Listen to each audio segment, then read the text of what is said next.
questions, whatever in our class we were discussing, and then also try to practice them by definitions. Okay, so once our installation is done, we will have the SQL Server Management Studio.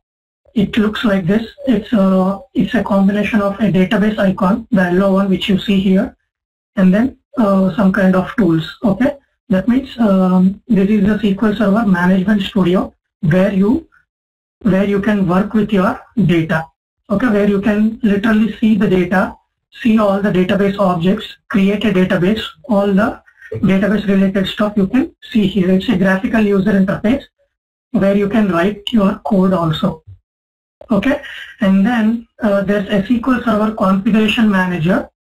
This is the place where you can configure your SQL Server. So that's how the window looks like, SQL Server Configuration Manager. And then if on the left side of the window you can see the SQL Server Services. Okay, so if you click on that, you click on SQL Server Services, you can see all the services that are that have been created with the installation of SQL Server.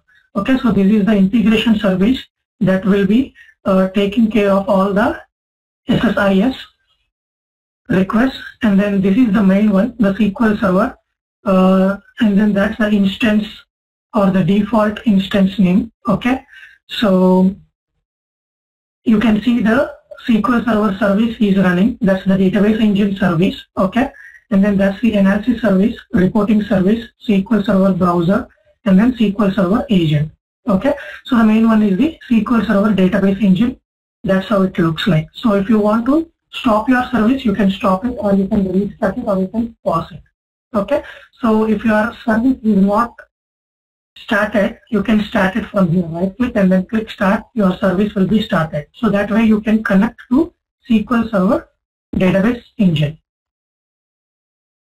So now we know that the service is up and running. Now what we'll do, we'll go ahead and open or connect to SQL Server database. So I will try to click SQL Server Management Studio.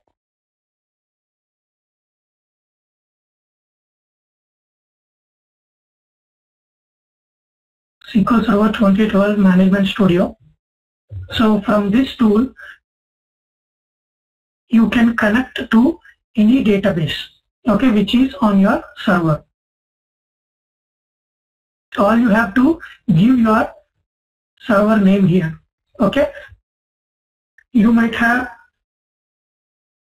in your company, you might have a dev server, test server, or production server, right? So every server will have its own name. Okay, so you have to provide that server name wherever the SQL Server is installed, and then you have to provide what type of authentication you want to use to connect to that particular server. Okay, so this is the first window which opens to connect to SQL Server, and then what is the server type? That means which type of service you want to connect to, database engine or analysis services or reporting services or integration services. So right now we want to connect to database engine where all the data will be residing, all the databases will be residing. Okay, and then here you have to provide the server name. Okay, if you have a default instance, all you have to provide is just the server name or the computer name. If you have a named instance, then how do you provide server name, object, and then the instance name? Whatever is the instance name, you have to provide that. Alright, so right now my server name is just sys. Okay, and then what type of authentication I want to use. So if I say Windows authentication, and then this is the username which I used to connect to Windows operating system, this Windows operating system. So if you click on Windows authentication, it automatically uses the Windows user login password. Okay, so if I click connect, I will be able to connect to the database. Alright, so I'll disconnect that and then I'll try to connect it again. And then if I try to do SQL Server authentication, then I have to provide the username, whatever the username I have, and then the password. Alright. So if you give Windows authentication, it uses the Windows username to connect to SQL Server. Alright, so right now I want to connect to this.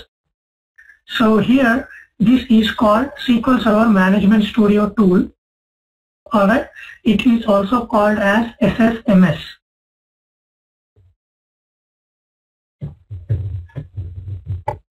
Okay, it's short formed as SSMS, SQL Server Management Studio.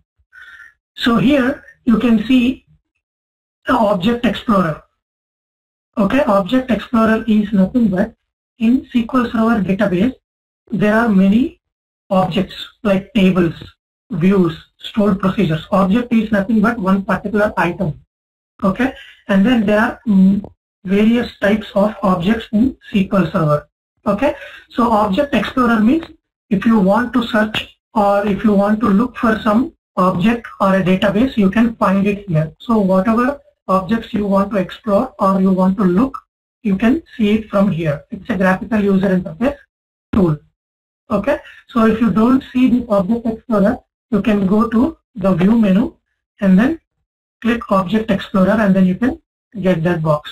Okay, so you can minimize it, so it will go back here, or you can just go here and look at your objects, or you can pin it to the board. Alright, so that's Object Explorer. So here you can see the server details, which server I connected to. Sys is my server name, and SQL Server 11.0 is the version of the SQL Server instance, and then this is the user who connected to this particular server. Alright, so that's your computer name. If it has an instance, it will give you the instance name also. Alright, so if you click on that, you can see all the different folders inside this particular server.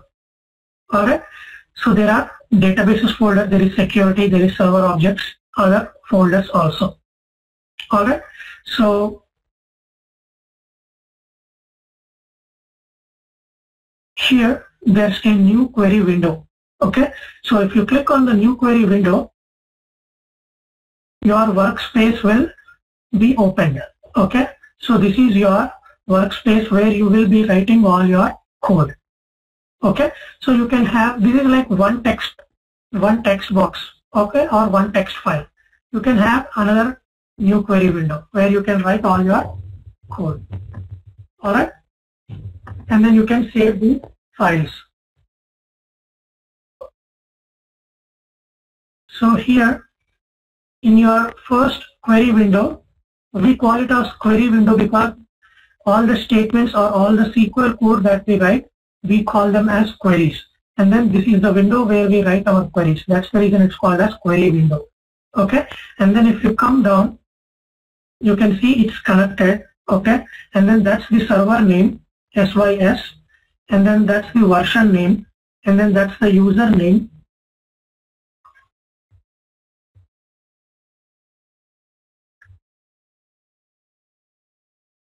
One second.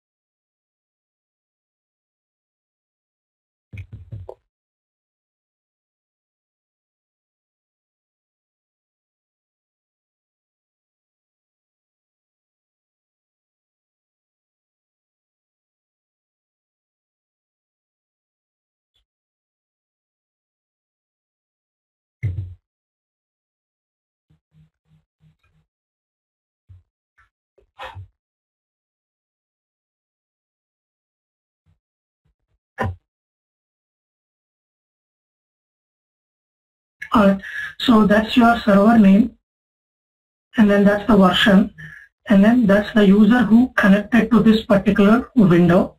Okay, and then there is a SPID. Okay, we will talk about that SPID later. and then that's the database which you are connected to. Okay, inside this server there may be multiple databases. Okay, so that's the database, and then that's the execution time, and that's the number of rows. We will see about those details. Okay, but that's your query window. And then if you click on the databases, you can see system databases, database snapshots, some other folders, okay, some other databases. Alright, so this is how your SSMS looks like, SQL Server Management Studio. And then if you dig in all these folders, you can see more and more objects. Alright, we will look into all those details. But then that's how you connect to a server, and then this is your server. Okay, so if you want to connect to another server, you can also connect. Let's say this is your another server, and then you can connect with another SQL Server authentication.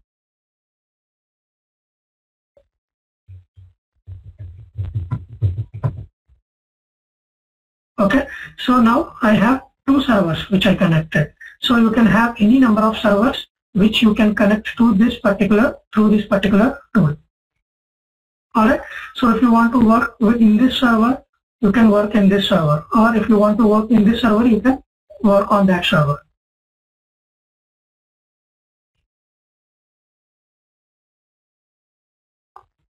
Okay, so that's a little bit about SSMS, and then once we start writing our code, we will see more details. Okay, so we will get into the topics of SQL, the basic commands of SQL. So SQL is nothing but it stands for Structured Query Language, which is used to work with the databases. SQL is the language to work with the databases. So the very basic commands in SQL are two types of commands, DDL commands and DML commands.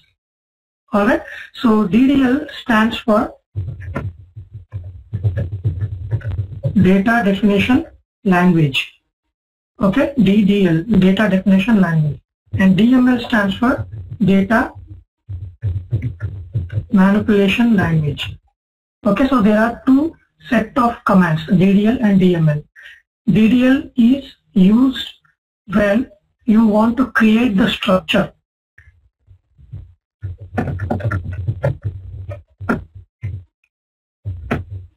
Okay, and then DML is used to work with the data. Let's say work with structure, DDL, and then DML is work with the data. Okay, so the three commands, the DDL commands are called create, alter, and drop. And then in DML, there are three commands, insert, update, and delete. Okay, so create is nothing but creating the structure. Alter is nothing but altering the structure, that means modifying the structure. Drop is nothing but dropping the structure. And then insert is nothing but inserting the data, because DML is to work with the data directly. Update is updating the data. Delete is deleting the data. As simple as that. Okay. So let's say in my Excel sheet, I have this table. Okay, so I consider this as one table with the name as customers, and then it has 1, 2, 3, 4 columns: customer ID, customer email, customer last name, customer first name, right? 4 columns. And then these three are my records or rows. Alright, and then I have another table called address. I have another set of columns in address. Okay, and then these are my records or rows in the address table, and this is my columns. Okay, so when I'm trying to create the table structure, what does it mean by table structure? My table should have a name, okay, and then my table should have columns and column names. That's my table structure. And then these all rows, that is the data. In the address also, address is the table which have all these columns, so that's the table structure. and then all these three are records. So if you go back to our definition, okay, we want to work with the structure. First we want to create the table structure. Okay, so we want to create the table structure means we will have to create the table name, we have to create the column names, and then that will be your table structure, right? Now altering the structure means if you want to add another column, let's say customer some details. Okay, so you are adding a column, that means you are changing the structure of the table.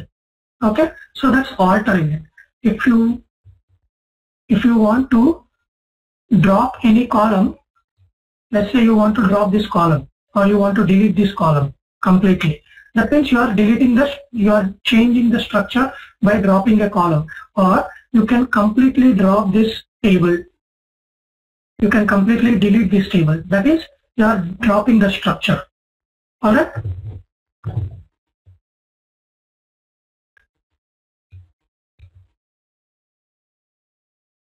and then when you are working with the data, insert, update and delete. Alright, so if you want to insert a new record, you will have all this information. Let's say Robert David 1 and then his email and then his ID. So that means you are inserting a record in the table. So you are working with the data directly. If you want to update this email to robertemail@gmail.com something. Okay, now you are updating this particular data, that is update. If you want to delete this chat record, you will just select it and then delete it. That's deleting the data. Okay, so that's the difference between DDL and DML. DDL will work with the data definition or data structure, and then DML will work with the data directly. Okay, so do you have any questions on DDL and DML? Okay, we will come to know, we will come to see the difference between drop and delete. Okay, drop is nothing but when you want to drop this particular column, what you will do, you will just do, here you can see delete column. Okay, but then as in SQL, if in SQL when you want to write a code and drop the column, you will say dropping a column, not deleting the column. Okay, so just say delete and then that column has been dropped actually. Okay, so if you right click on this and then delete this particular sheet, you completely deleted the structure, that means you dropped the structure. Okay, so when you are working with the structure, you don't say it as delete, you say it as drop in SQL. Okay, when you are working with the data, then you will say it as delete. Okay, so what is deleting the data? Just select this particular record, just select this record and then right click and then delete the row, delete it. So that's deleting the record. So that's the difference between delete and drop. Drop is a DML which works with the structure. Delete is drop is a DDL which works with the structure, and delete is the DML which works with the data. That's the difference between delete and drop. Alright?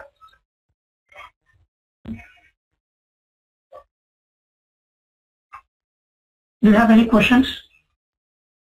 This is also an interview question, like what are the DDL commands? What are the DML commands? What is the difference between DDL commands and DML commands? Okay, so you have to tell these: create, alter, drop or DDL, and insert, update, delete or DML commands.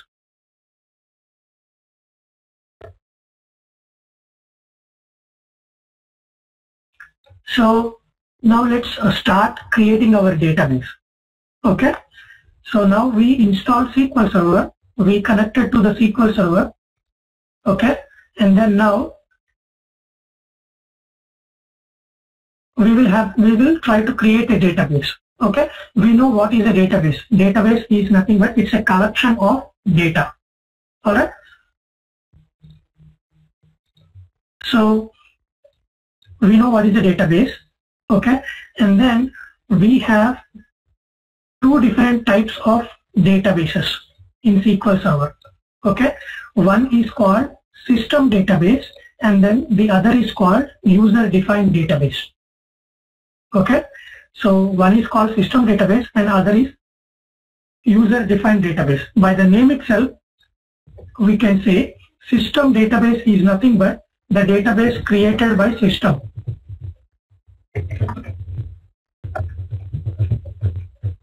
That means whenever we do the SQL Server installation, the database will be created. Those type of databases are called system databases.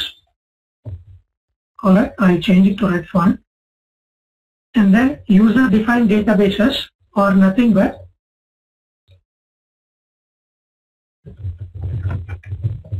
created by user. That means we will create our database for supporting some applications. Okay. So system database is created by system as part of installation, and user-defined database is that we create for supporting our applications. So inside system databases, we have 4 different types of, or let's say 5 different types of databases. Okay. One is called, this is an important interview question and a must asked by every interviewer. Okay. Master database, model database, Msdb database,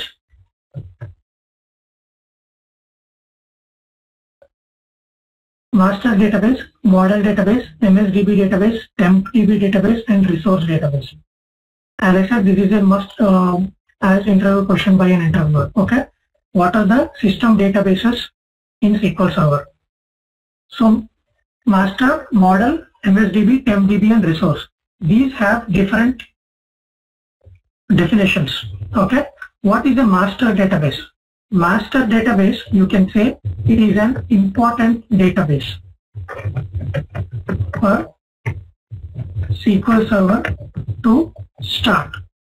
Okay. So when we are going and then connecting to this database, and then when we are giving this connection properties and then giving the authentication properties, whatever it is, either it is Windows or SQL Server, it's going and connecting, right? So when it's trying to connect, it will go and look for master database. If the master database doesn't have any issues, then the SQL Server will connect. If the master database is corrupted or if there is something issue with the master database, SQL Server will never connect. Okay, that's the reason master database is called the most important database. Okay, because it stores all the server level information. Okay, inside this master database, it has all the important information that is used for the SQL Server to start. Okay, so we are giving all our, when we are connecting to SQL Server, we are giving server name and then the authentication, that means username and password. Okay, so all this information will be inside the master database, and then once you click connect, it will try to authenticate that user if that user is existing in master database, and if that server name is correct, and then if the password is correct, okay, it will verify all in the master database, and then once everything is okay, master database will give authentication to connect to SQL Server.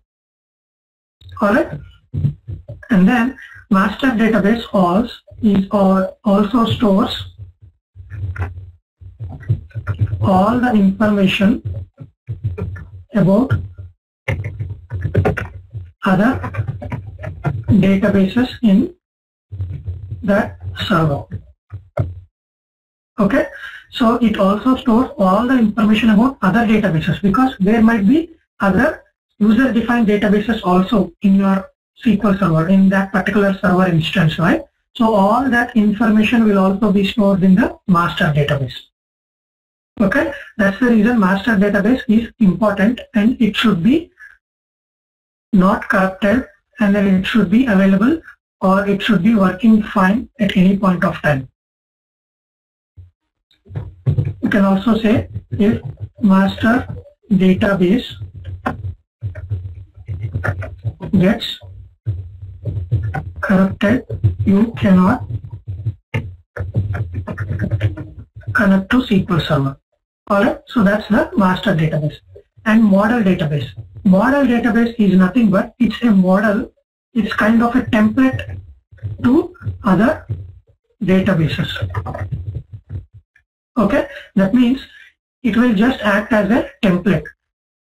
When I say template, if you click one of these databases, okay, let's go ahead and click the master database, okay, and then click tables, okay. So this is the structure, right? This is the database.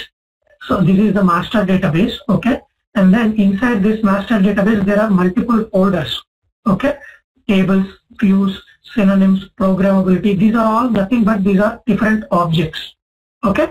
So this is the database structure. Even if it doesn't have any information, it should have this structure. Let's say you try to create, when you get your laptop, you try to create some folders. I will put my movies in this folder, I will put my songs in this folder, something like that, right? So you are just creating that folder structure even before you add movies or songs. You want to segregate it in such a way, okay? So that's called template. So that template will be model database, okay? So when you go and create a new database, the default template will be taken from this model database and then it will create a new database. Alright, so that's model database, and then this template we don't change it usually, okay, unless you have a specific need, okay, you won't change it. So this is not of much important if you do not do any changes to the default template. Alright, so that's about model database. Msdb database. It is also important database. It stores all the information about SQL Server jobs, okay, and alerts. Okay, SQL Server can create a job and then it can schedule that job and then it can run it according to the schedule. Okay, similarly it can also create alerts. When there is an alert, it will raise the alert. So all this information will be stored in the Msdb database. Okay, so we will be creating many jobs in our SQL Server database, right? So all that job information will be stored in this particular Msdb database. So this is also important database. Tempdb database. Tempdb database means nothing but it's a temporary database. When I say temporary, it's not the data in this database is temporary. That means when you start your SQL Server, all the data in this Tempdb will be deleted. That's why it is called as Tempdb. All the information in MasterDB or ModelDB or MSDB will not be deleted. Okay, but Tempdb, all the information in Tempdb database will be deleted once you restart SQL Server. Okay, so you shouldn't rely much on this Tempdb database. If you want to store something, you don't want to store in this Tempdb database, because in this database, whatever is stored, it's not there always. Okay, once you restart your SQL Server, all the information in this Tempdb will be flushed out. Okay, so that's the reason this is not much important. Okay, so that's about temporary DB database. And then there is one other database which is called a resource database. Okay, resource database is nothing but it will have system tables. Okay, system tables are nothing but by the name we can say tables which are created by the system as part of SQL Server installation. Okay, so this system tables will be residing in this particular resource database. Okay, so we will talk more about this resource database. Okay, for now these are the different system databases which are already installed when you do the installation process.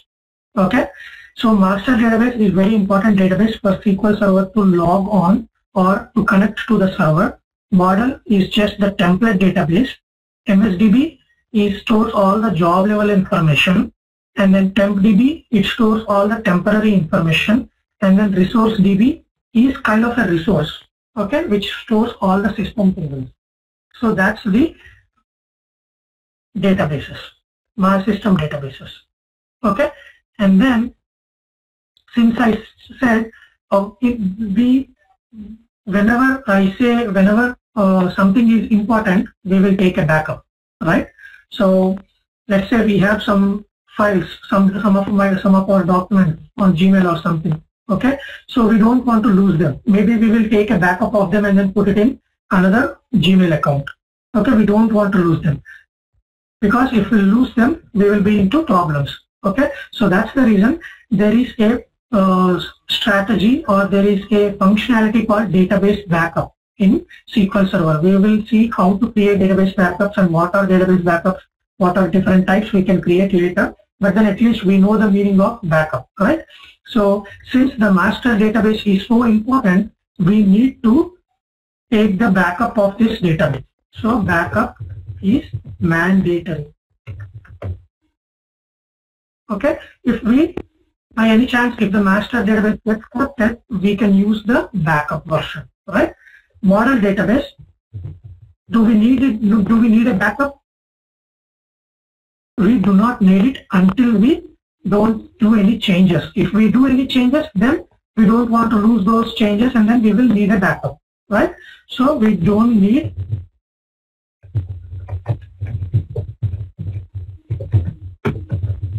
until we make some changes, right? Msdb, do we need a backup? Yes, because it stores all the job information, and then we don't want to lose all those job information. So backup is mandatory. And then Tempdb, do we need a backup? This is a specific interview question. Do you need a backup for a Tempdb database? The answer is no, because it's all temporary, right?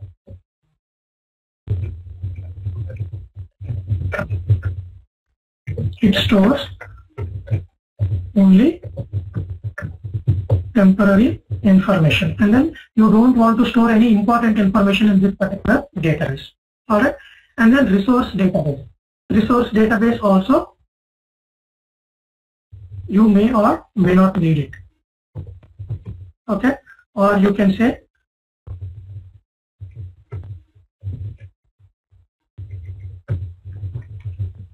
you have this backup if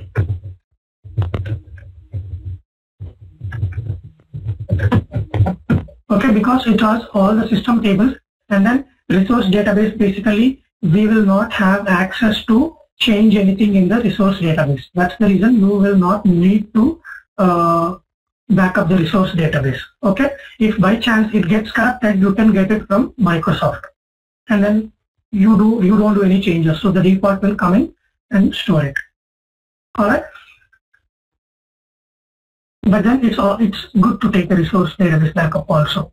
Okay, so those are the system databases and the most important interview questions, right? So that's the system databases. And then there is, okay, let's go ahead and see the system databases in our SQL Server, whether they are there in our SQL Server instance. So this is our instance or server, and then if you click databases, you can see system databases, and then if you click on that, you can see master, model, Msdb, Tempdb.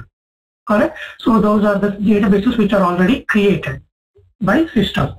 And then we will see user-defined database. User-defined database is nothing but that we create for our purpose. So how do we create it? So when I'm saying creating the database, that means what am I doing? Creating the database structure. So what command should I use? If I go back to SQL commands, there are two set of commands, DDL and DML, right? So I'm working with the structure. That means I'm trying to create the structure first. So I have to use create command. Okay. Okay. All the tasks which we will be doing, I will show you how to use graphical user interface and how to use SQL code. Okay. There is two ways of doing all your tasks. Okay. But then the best way is always writing the code. We will see why that's the best way. Okay. So how do we create our first database? So when we are saying SQL Server database, it's just called as Relational Database Management System as a whole, and then simply we call it as our database. Inside that we can have multiple databases actually. Okay, so this server we call it as database server. Okay, inside this we have databases folder, and inside that you have system databases. Alright, so you can create a new database by right clicking on that databases. So right click on the database and then click new database. Okay, so that's the window which will help you to create a database. Okay, so what is the database name you want to give? Let's say I want to give it as training database. Okay, and then let's put that as default for now because we don't know what owner is, what is schema, what is user. Alright, right? So I'll just create that particular database with the name training, and then here we can see two logical name, all different names here. Okay, we will just click OK for now. Okay, so all I gave is my database name, and then I click OK. So you can see the training database has been created with the name training. Okay, so if you click that, you can see the tables, just the folders. Okay, these may be empty. Alright, but then the structure has been created. How did this structure got created? Using the template in the model database, right? So it just took the template and then it created the default structure of the database. So there are multiple all folder structure. Okay, once we create objects, we have to use the create command, create, and then what are we creating? Database, and then what is the database name? That's it, and then you just give go. Okay, so that's your query. Okay, go is nothing but it's a you are saying that this is one line of code. You need to send it to database engine.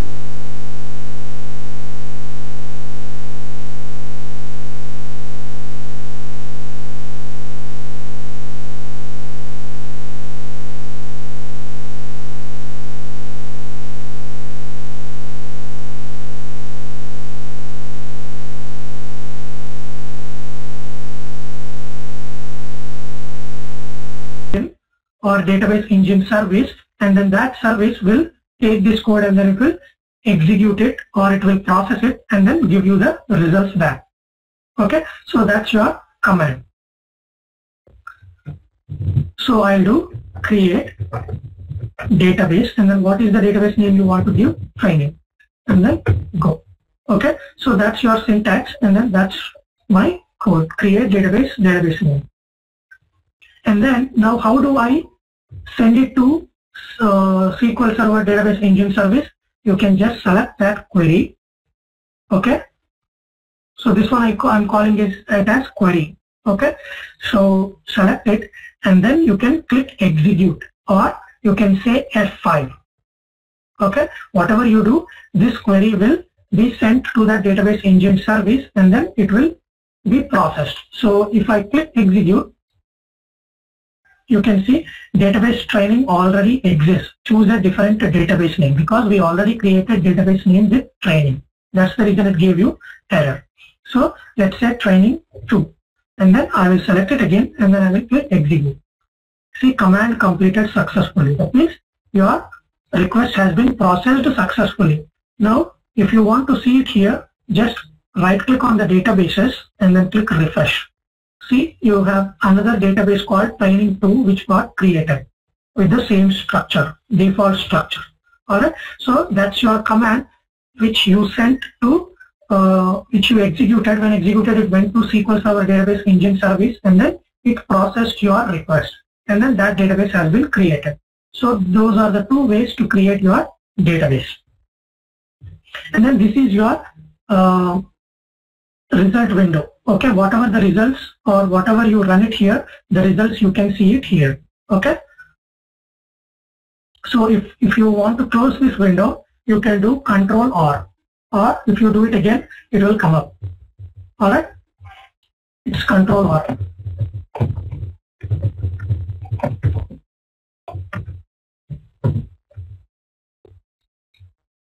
That's the result window showing up or hiding it. Okay, now if you can see here, there is a databases folder, which is a drop down list actually. Okay, so if you click on that, you can see all the databases. Okay, master database, and then there is AdventureWorks, model, Msdb, report server, and then you can also see training and training2 databases. What this means is, okay, when you create a new query window, okay, so every query window you can make it to work against one particular database. You have training database, you have training2 database. If you want to create a table in training database, then your context of this particular query window should be against training. Okay, so what is the context of this window right now? You can see master. So this, whatever you run here or whatever you execute here, that queries will be executed against the master database.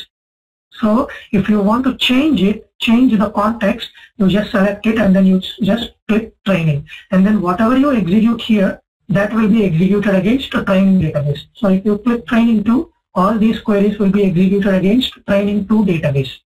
Okay, so you have to make sure when you are executing your query on which database you want to run that query. Alright, if you try to create it in another database, your query will run against another database and then you might be into problem. Okay, so you want to make sure that. And then if you change it here, you can see here also on the right bottom corner, you can see the training, the context has been changed from master to training or whatever you changed. Alright, so every query window will be against a particular database. Alright, so if you want to change the database context, you can also use database name and then go. Okay, so right now we are on training2.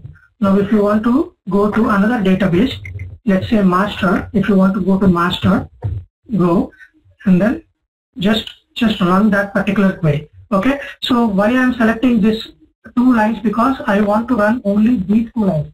I don't want to run all these lines.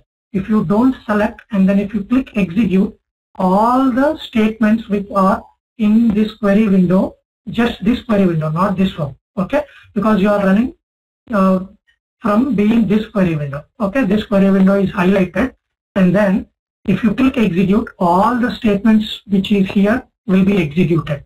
Okay, if you don't want that to happen, if you just want these 2 lines to be executed, you have to select it and then click exit. If you don't select, all the lines in here will be executed. If you click C, incorrect syntax near because these are all syntaxes, right? We were writing. Okay, so if I just click that and then click execute, it changed to master database and it says command completed successfully. Similarly, you can change to training2 and then click execute, command completed successfully, and you can see the context got changed. So that is how you create a database easily. The base, it's like creating the basic database without any database properties, without mentioning any detailed properties. Okay, so now the database has 2 important files.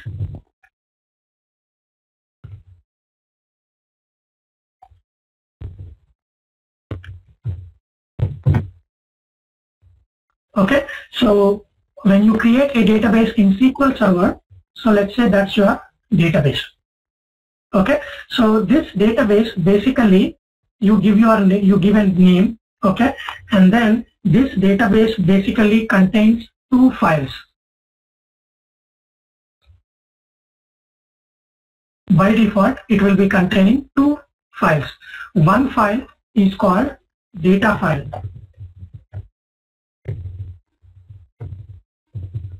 And then the other file is called log file. Okay, so by the name we can say data file is used to store all the data. Log file is used to store all the log information. Okay, when I say data here, it stores all the structures also. When you, let's say you create a table structure. Okay, so that table structure, what is the table name? What are the columns? How many columns are there? What is the data inside that particular table? Okay, all that information will be saved in your data file, and the log file is nothing but the actions you perform.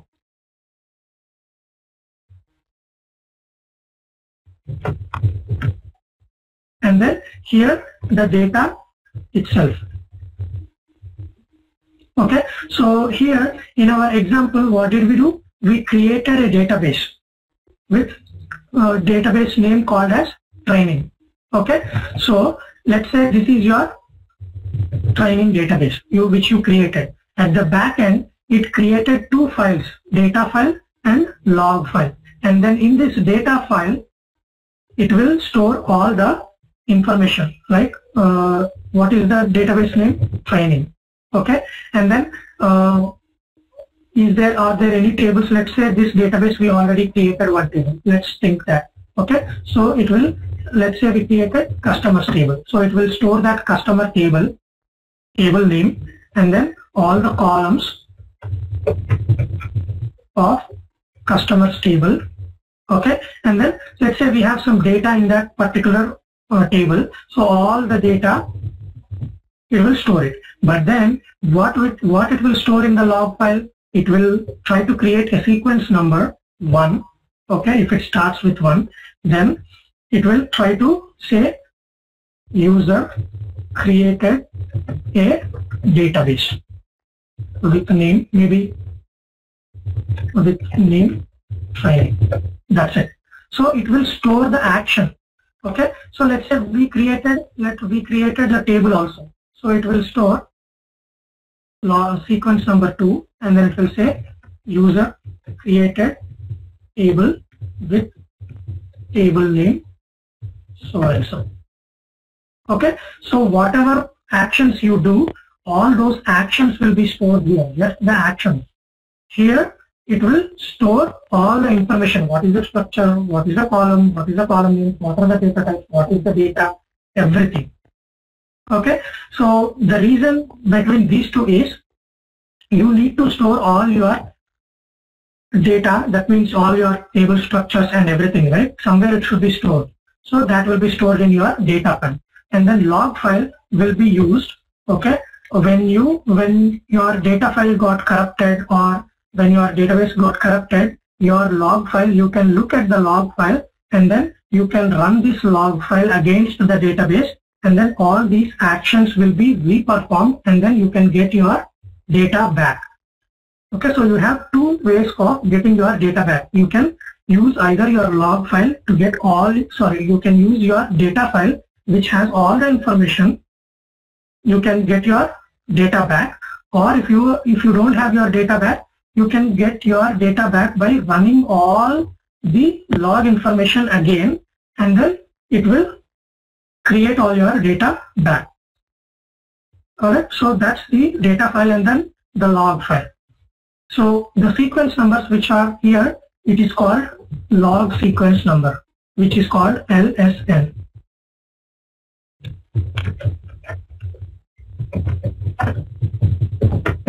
Okay, so whatever action you do, that will be saved here. Even if you delete some table, it will be saved here. User deleted the table, this table, and then you unknowingly you deleted the data. Okay, and then someone from the database administrator came to know that the table data has been gone. Now what he will do? He will look at the log file and then he will try to get back the data from the log file. Okay. So that's the data file and the log file. So now let's see, we did not give any data files or log files here, but by default it took the default data file and log file. But for a database, it's a must that you have to have a data file, one data file, and then one log file. So if you right click on the database, the training database which you created by graphical user interface, and then click properties, and then you can see, if you go to files, you can see the files which got created. You can see the file type. This is the data file. This is the log file, and that's the file names. Okay, and then these are other properties of those files. Okay, so if you, let's go, even for training 2 also, it will have it. If you go to click files, you can see the files. Okay, without these files, you cannot have a database. And then let's try to create another database, new database, and then let's say training 3. Okay, so when I'm trying to create this training database, now you can see you have an option to mention these file types, or you can just leave it to take it as defaults. Okay, so that's your database name, and then we have a logical name. Logical name, we have two set of files, right? Data file and a log file. And then this is your logical name. That means SQL Server will use this particular name as your data file name internally. Okay, and then this is your log file. It's already having this. So let's put training and training3_log. Okay, so that's your logical name, and then that's your file types. Okay, and then there is a file group. Okay, so file group is nothing but it's a collection of files. File group is a collection of files. That means you can have 2 files in one file group. That's it. It's a grouping of files. By the name you can say it's a grouping of files. That's it. Nothing else than that. We will see more about that. And then initial size. Okay, so you will have to give what is your initial size of your data file. You can give 100 GB, you can give 10 GB, you can give 4 MB or KBs also.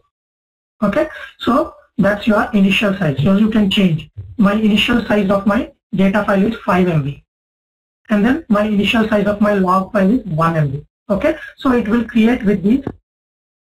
It will create the files, and then initial sizes will be 5 MB and 1 MB. So in this database, you are adding more objects, or you are adding more structures, or more data. So the file size will increase, right? Initially the 5 MB is free. So once you started adding, it will try to increase. So how do you want to work on that auto growth? Okay, so what is the maximum size you want your data file to grow? That means you started it as 5 MB file. You are inserting a lot of data, millions of records. Now your file will grow. So how do you want to control that growth?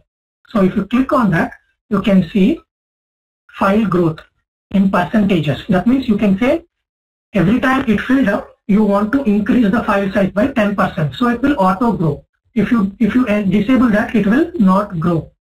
Okay, and then your database, once the file size is full, it will throw you an error saying the file size is full. You don't want that to happen, because our main motto is to have the database up and running all the time. Alright, so I'll put the enable auto growth, and then in percentages you want to increase, or you can say increase by 10 MB every time. Okay, so once the initial size is full, it will grow by 10 MB. Once that's full, it will again grow by 10 MB. Okay, or you can increase it however you want. And then you can also set maximum file size. Okay, you are doing auto grow, but then what is the maximum you want to do? Okay, limited to 100 MB. It should grow.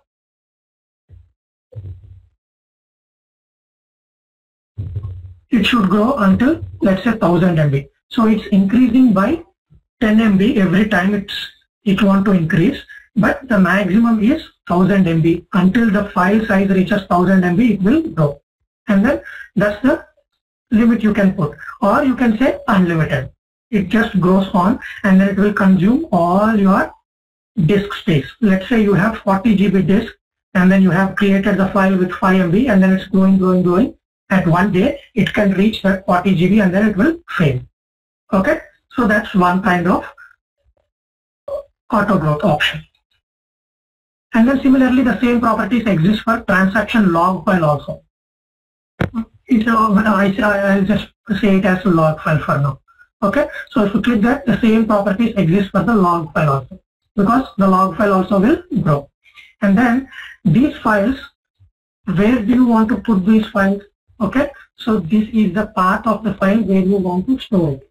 Okay, and then this is the physical file name. Okay, here we have these are the logical files. Okay, that will be used by SQL Server, and then these are the physical files. Okay, so let's say training 3 underscore data dot MDF. MDF is nothing but it's the extension for data file. MDF stands for master data file.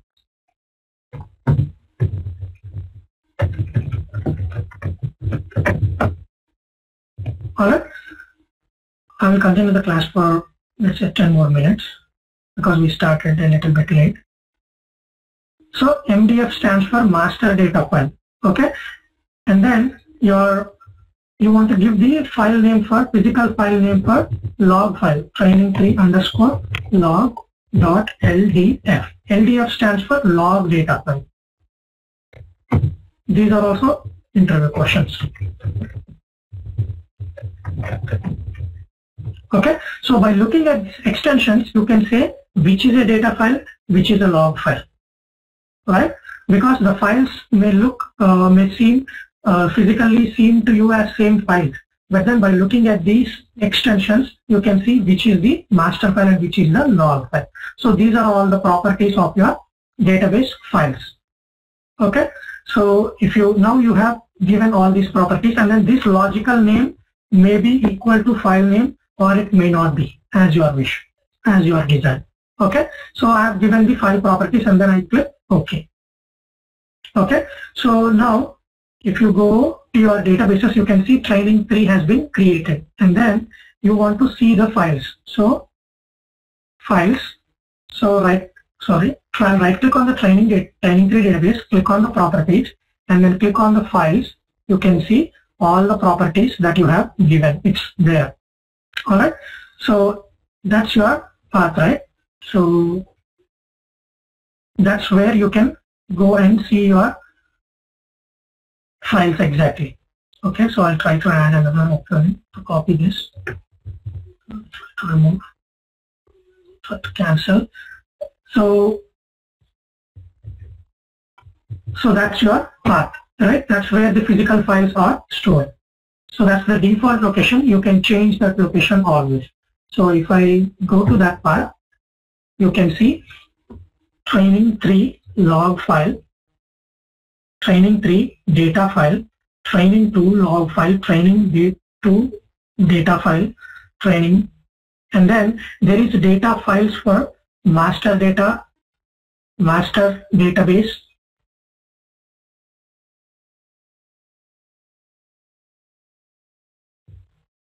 sure, I will get back to that question. Okay, so we said there are system databases also, right? Database is nothing but it should have a data file and a log file. Okay, so system databases is master database, so it has MDF and then master.ldf, model MDF, model log file, and then you have Tempdb MDF, Tempdb log file. Alright, so these are the system databases where you can see the MDF and log files. Okay, but you cannot see the resource database here. Alright, and then these are the user defined databases that we created. Alright, so that's your files. And then by looking at the extensions, you can say which is the data file, which is the log file. Or you can also look at the icon which shows this one for the data file, and for the log file you just see it shows your like all the activities right? In that particular icon you can see that, or you can look at the extensions itself. So that's your data file and log file. So whenever you create a database, your database log file and database data file will be created in this particular location. This is the default location where you store it. If you want to store it in any other location, you can always store it. So if we go back here, and then if we, let's say if we are trying to create new database, and then if we want to change these properties, okay? Why do we change these properties? Because these are not the exact properties that we want to go with, because these are just as the default properties which may not suit our database application. Because 4 MB, if you just give it as 4 MB, it will fill up, the file gets filled up very soon depending upon your application. If your application, when you are designing a database, your database should be in correct way, okay? All the properties should be in correct, it should be secured, and then it should be in such a way that it doesn't fail, okay? So when you start creating your database, you don't want to put it as 4 MB. Okay, because initially you will be creating multiple table structures, you will be creating multiple data, all that information, right? So you don't want to start with 4 MB because it will be consumed, and then once it's consumed, it will try to auto grow. You don't want to do that auto grow immediately when you start creating your database. So that way you will just put it as 100 MB, let's say. Okay, so that way you have initial 100 MB. Until this 100 MB is finished, you don't want to do the auto group. Alright, so for log file also you will give 100 MB. So it depends upon your application, how your application behaves, what type of data, how much data you are storing, how much initial data will be there, and then what is your auto growth option, how much your data is growing day by day. Okay, so if you put 1 MB as auto growth option, it gets filled up very quickly, and then every second, let's say every second you get 2 MB of data. Okay, now what's happening? Every half a second you are growing your file. Why do you want to do unnecessary auto growth? Okay, so instead of that, what you will do, you will increase by 10 MB every time. So that way, at least after 5 seconds, we said 2 MB for every second, right? At least after 5 seconds it will do auto growth. That's also not a good option. So what you will do, you will increase by 1 GB every time. So that way you don't want to add extra burden on your database saying it will every time it will auto grow. You don't want that to happen. So that's a good design. Alright. So you want to keep things minimized. I mean you want to remove all the overhead on your database. Alright. So similarly, the path. This is the database. This is the default path. You don't want to put your files in this particular location. Okay, so this is your, wherever you install your SQL Server, that's where you have this file path. Instead, you want to put it in a different drive, different disk. Okay, because your SQL Server is having only 40 GB of space. Okay, you are not SQL Server. Your server itself is having only one disk, and then it's having only 40 GB. Okay, and then you know that your files will be increasing more, and then you don't want to put it here. Okay, so you will have a separate SAN, storage area network, where you want to put your data files, because SAN is a lot better than a regular disk, because it has multiple other functionalities. It will be faster, the reading will be faster, the writing will be faster. There are multiple other functionalities called RAIDs. Okay, all that will come into picture when you are designing a database. Okay, so your failure of disk may occur more often than a SAN. Okay, SAN is nothing but it's a kind of a storage, it's kind of a disk space where it has a lot of functionalities when you compare with the disk, when you compare with a single disk or a regular disk. Okay, so that way you want to change the path. Sometimes you want to put your data file in one drive, one complete drive. Let's say you want to put your data file in one complete hard disk, and then you want to put your log file into another disk, because your files may get increased. Okay, and then there are other advantages also, because when you have one file in your disk, so the speed will increase. If you have 2 files or if you have 10 files on the same disk, your speed will decrease. So to get more speed, you will use all these different functionalities. Okay, so that's the reason you don't want to go with the basic defaults. You will have to design your database in such a way that it will be apt for your application. Okay, so you need to know what kind of application you are building, and then what kind of data you will be getting. So all these you will consider, and then based on that you will create a database. It's just not creating with the defaults. Okay, so tomorrow we will see how to create a database. Now we created the database file names, file properties, auto growth properties, everything by using the graphical user interface. For the same thing, you can also write a command or a create command to have all those properties. Okay, we will see that tomorrow.